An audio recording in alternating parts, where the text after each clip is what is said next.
Coming up, nearly 2 weeks after Hurricane Ian hit Florida, cleanup continues. The DOJ responds in the continued legal battles over documents seized from former President Trump's Mar-a-Lago estate. And despite violent crackdowns by the regime, protests in Iran continued over the weekend. Plus, a look at your Plattsburgh weather, entertainment, and sports tonight on PS News.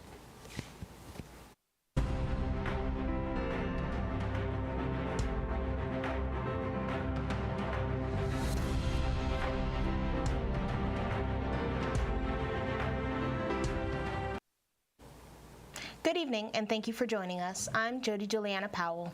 And I'm Patrick Pfeiffer. Our top story tonight. Anti-regime protesters continue to take the streets of Iran despite a crackdown by Iranian authorities. Over the weekend, several protesters were killed.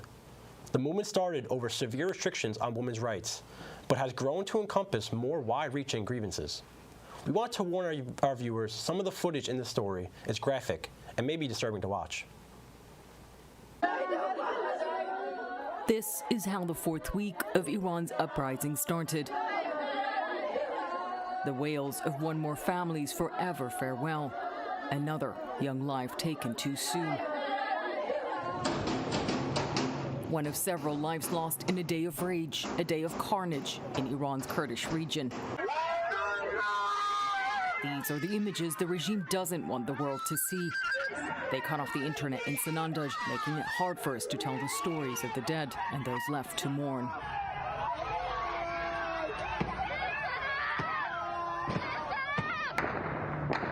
The little video trickling out only a glimpse into the repressive republic and its vicious force to crush the growing dissent. The savagery caught on camera in scenes like this in Tehran. And this, a man pleads with police to leave his wife alone. We're not protesting. She's pregnant, he says, but to no avail. Both appear to have been forcefully dragged away. It is that tyranny that feeds the anger of those on the streets, defiant and determined, seemingly unstoppable, here chasing the riot police. At an all-women's university this weekend, President Ibrahim Raisi, who's dismissed the thousands on the streets as rioters, praised students for seeing through what he claims as the foreign conspiracy to weaken Iran. Even the regime's attempt to control the narrative also briefly disrupted.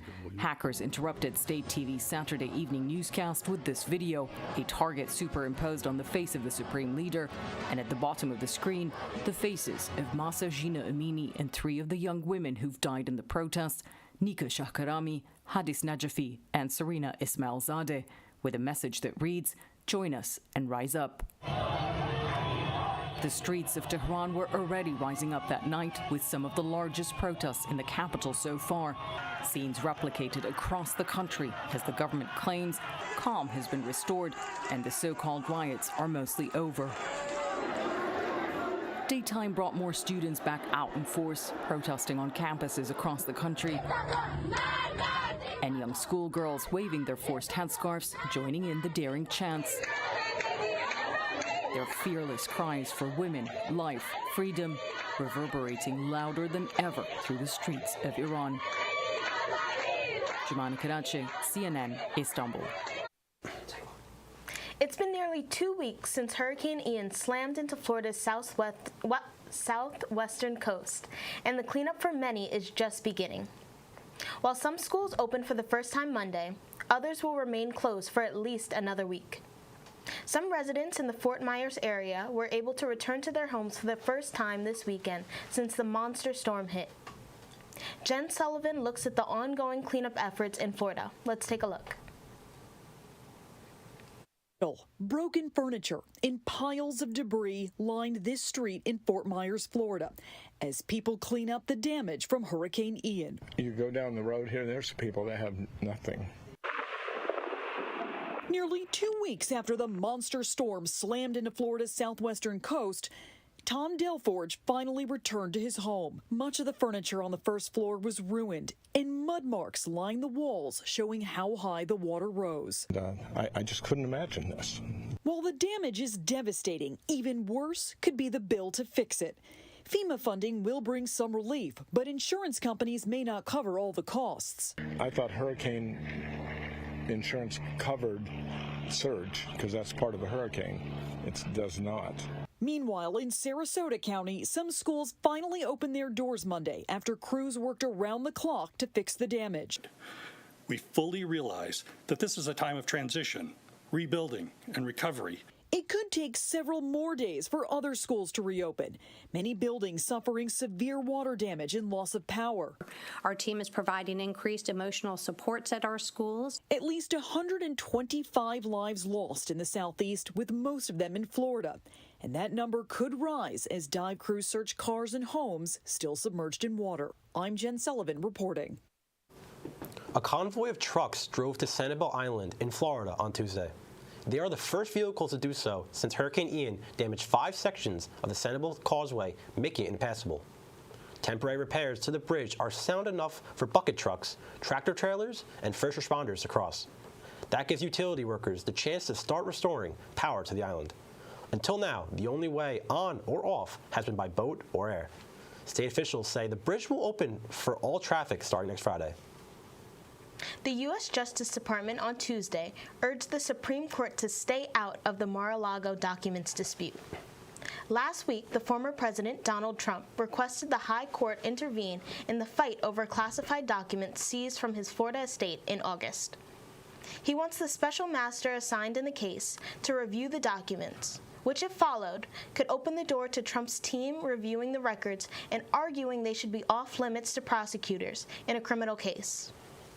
The Justice Department said the Supreme Court should let stand federal appeals court order, which blocked the special master's access to those records while legal challenges play out. The full court could not act on the matter within days. It would take 5 justices to agree to grant Trump's request. When Trump was in the White House, he appointed 3 of the current justices. And coming up, a new rule from the Biden administration seeks to expand healthcare access. And a new survey looks at the key issues motivating voters ahead of the midterm elections. Stay with us. What am I looking at here? It's a spaceship. From where? From space? All right, people, let's hit these guys with some PSTV.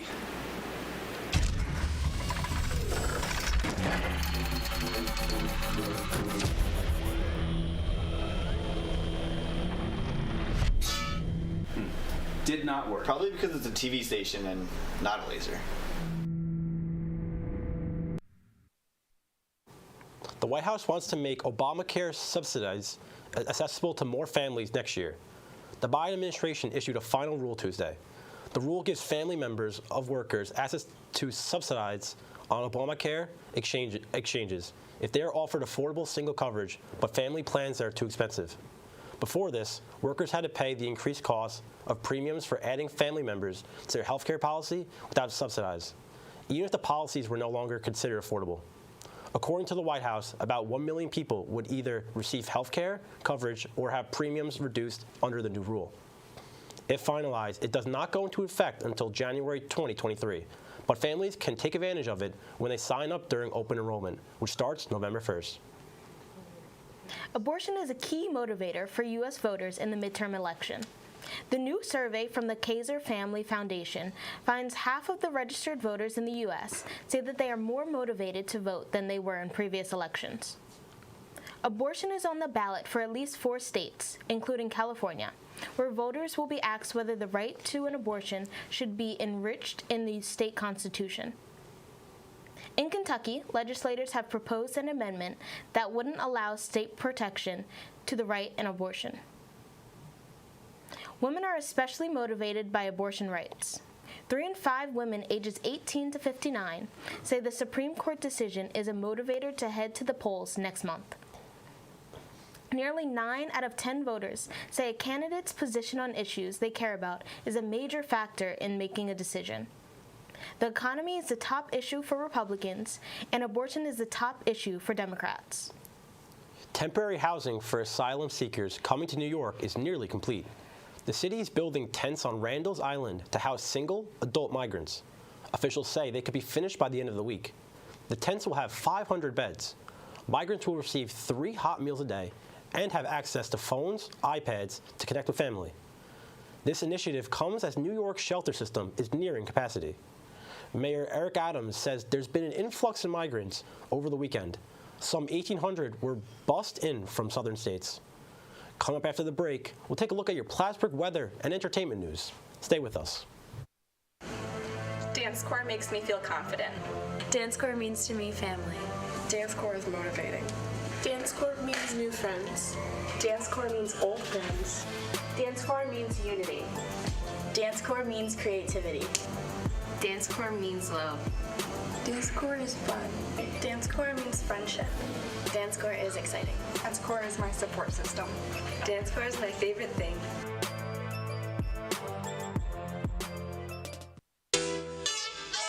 This is KINKS, which stands for Collectively Inspiring Natural Hair Students.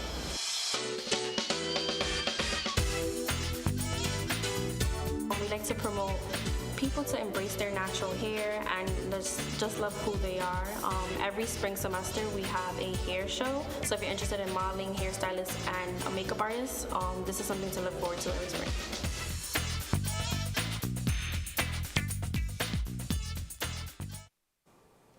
Welcome back. I'm Zeb Ducharme, and here's a look at your Plattsburgh weather. Starting off I'll go this way. Starting off in Lake Champlain, high to mid 60s, so pretty good weather. Continuing further out west as you get to Owl's Head and Vermontville, with Osceola Forks being a few degrees higher.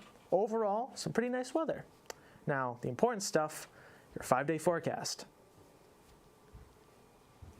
So Thursday through Saturday, Monday, overall is going to be a pretty steady decrease in temperature with chances of showers throughout. Specifically, Thursday has about a 30% chance, mainly after 3 p.m., with Friday temperatures lowering a few degrees, most likely to rain before 11 a.m. Moving on to Saturday, the only truly sunny day of the week, likely anyways, with a high near of 63. As the temperature continues to drop on Sunday, there's a chance of showers between 8 and 2 p.m. And finally, Monday, where it all comes crashing down, showers are likely, mainly after 2 p.m. Now that is your 5-day forecast, and that's all for your weather. I'm Zeb Ducharme. Now back to Patrick and Jody Juliana at the desk. Thanks, Zeb. We're learning more about NASA's successful mission last month to change the trajectory of an asteroid. Scientists did it by slamming a spacecraft into asteroid Dimorphos. Prior to impact, Dimorphos orbited another asteroid named Didymos once about every 12 hours. Astronomers used telescopes to measure how Dimorphos' orbit changed after impact. The new observations show the orbit has been shortened by 32 minutes. The goal of the Double Asteroid Redirection Test, or DART, was used to shave at least 10 minutes off the path. It marks the first mission NASA has conducted with the goal of planetary defense. A California man is suing the maker of Texas Pete, a hot sauce, for not being made in Texas. Philip White claims it's false advertising because the hot sauce has no connection to the state. Maker T.W. Garner Food Company is headquartered in North Carolina, where the sauce is also made. He says he wouldn't have brought the Louisiana-style hot sauce or paid much for it if he'd known that. And he argues it hurts smaller hot sauce companies in Texas that are trying to capitalize on their authenticity. He's hoping a judge will grant it a class action status. He wants the company to pay more than $5 million in damages and change the hot sauce name and branding. The company has not commented on the lawsuit. Now let's take a look at what's happening in the world of entertainment. With your PS Entertainment Update, here's Arshita. Thanks, Jody. Award-winning actress Angela Lansbury has died. Lansbury's family shared in a statement to NBC that she died peacefully in her sleep at her Los Angeles home Tuesday. Lansbury had a lauded career in the entertainment industry that spanned decades on television, in movies, and on the stage. She received her first Oscar nomination for her very first movie role in 1944's Gaslight. But she's possibly best known for her roles as America's favorite TV sleuth Jessica Fletcher in Murder, She Wrote, and as the motherly Mrs. Potts in the Disney animated film Beauty and the Beast. Lansbury accepted an honorary Oscar in 2013 to go with her 5 Tony Award wins. Angela Lansbury was 96 years old. She died just 5 days shy of her 97th birthday. In other entertainment news, Blink-182 is reuniting not just for a world tour, but a whole new album. The band announced Tuesday that band members Mark Hoppus and Travis Barker have reunited with original member Tom DeLonge. Hoppus and DeLonge formed the group in 1992, and Barker came on board as drummer in 1998. DeLonge left the band in 2015, and Matt Skiba stepped in for him. Skiba was not included in the reunion announcement. The reunited trio is dropping a new single on Friday titled Edging. It's the first time the three have been in a studio together in 10 years. The tour starts March 11th in Tijuana, Mexico, and the tour tickets will go on sale Monday, so that's soon. Comedians Eric Andre and Clayton English announced that they're filing a lawsuit against the Clayton County Police Department for unreasonable searches.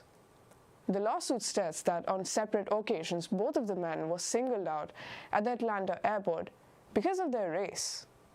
The police department calls the stops consensual encounters and says that they were just at random. The stated purpose of the program is to fight drug trafficking. But according to reports, 378 passengers whose race was reported were stopped on jet bridges between August 2020 and April 2021. And 56% of those passengers were black, and 68% were other people of color. The comedians seek a jury trial and ask that the Clayton County Police Jet Bridge Interdiction Program be declared unconstitutional. They also seek compensatory and punitive damages, as well as legal costs. On a lighter but still sad note, singer Blake Shelton will be leaving NBC's The Voice after next season. He has been a coach since the show's inception in 2011. The network put out a statement Tuesday saying that in season 23, the show will bid farewell to Shelton. But hey, it will also welcome some new faces, so that's exciting, right? Chance the Rapper and former One Direction member, also my favorite, Niall Horan, are set to join as first-time coaches. Kelly Clarkson will round out the coach lineup in the new season that's set to debut just next spring. Shelton said he thought long and hard before deciding to leave The Voice, which he says changed his life for the better. He gave a shout-out to his wife, Gwen Stefani, that's nice, who he met on the show, and mentioned the lifelong bonds he shares with other coaches and host Carson Daly. That's all from entertainment. I'm Ashita Pandey, and when we come back, we'll have Ja Seals, my friend, with your PS Sports update. One word to me means integrity. It's responsibility. It's trust. Solidarity. Synergy. Home. These guys are my home. Theta Gamma is welcoming. In one word, TG means to me family. I'm Vincent Perno, president of Theta Gamma. Here at Theta Gamma, we emphasize the importance of scholarship, leadership, and service. We strive to make ourselves better people as well as our community a better place.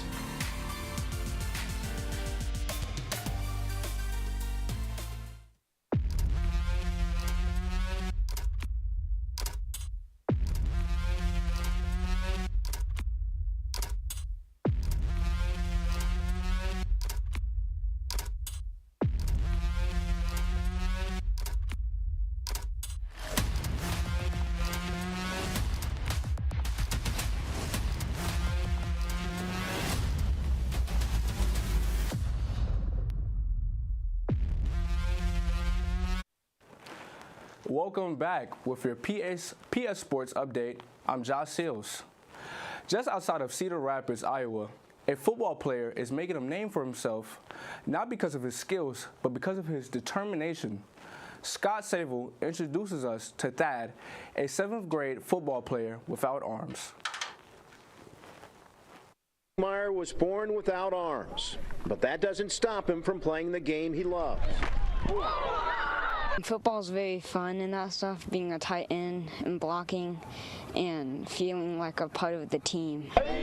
When Thad said he wanted to play tackle football for the Northwest Junior High 7th grade team, let's just say there were some doubters out there. No one ever really said I couldn't do it. They just give me like looks and that stuff. That made me feel like that I should do it to prove I'm wrong.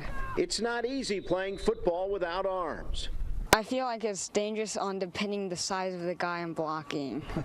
Because you're not very big, right? Yeah.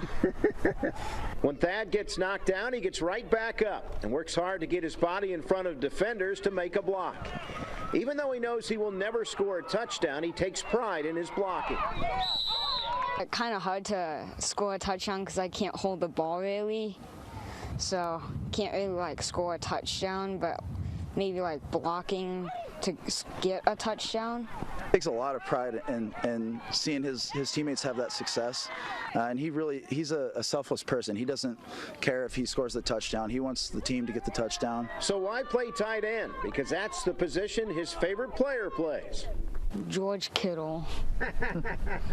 He tells us all the time that George Kittle's his favorite player, and he likes that George Kittle went to Northwest back when he was in junior high. So it's a good inspiration for him. It's a good inspiration for for his teammates to see, hey, if Thad's out here putting in the work every day, then they have no excuse to be out there.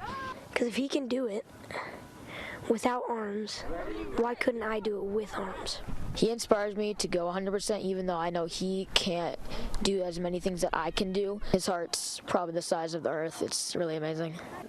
Thad gets his inspiration from his amazing family. His sister Hannah is known as the Blade Runner, and she is one of the top runners in the country. Thad's mom, Lee, believes her children can do whatever they put their minds to. Absolutely. We always tell our kids dream big, and that we're there to support you the best that we can and help you to make those dreams come true. People who don't have disabilities can push me a lot harder than people with disabilities can. I want to win, to prove a point, still go out there and be every kid, even if I'm different, and that doesn't matter. What really put a smile on my face was watching Thad's teammates and coaches help him take his gear off after the game. Sports can teach us so many life lessons. I'm glad that I can be a teammate and be alongside and help him in all the ways that he needs. I love it. They help me with getting stuff on, like pads, and they're nice. It would be very hard for me to do that. I'm so glad that he's choosing to do football and that I can be his teammate alongside him.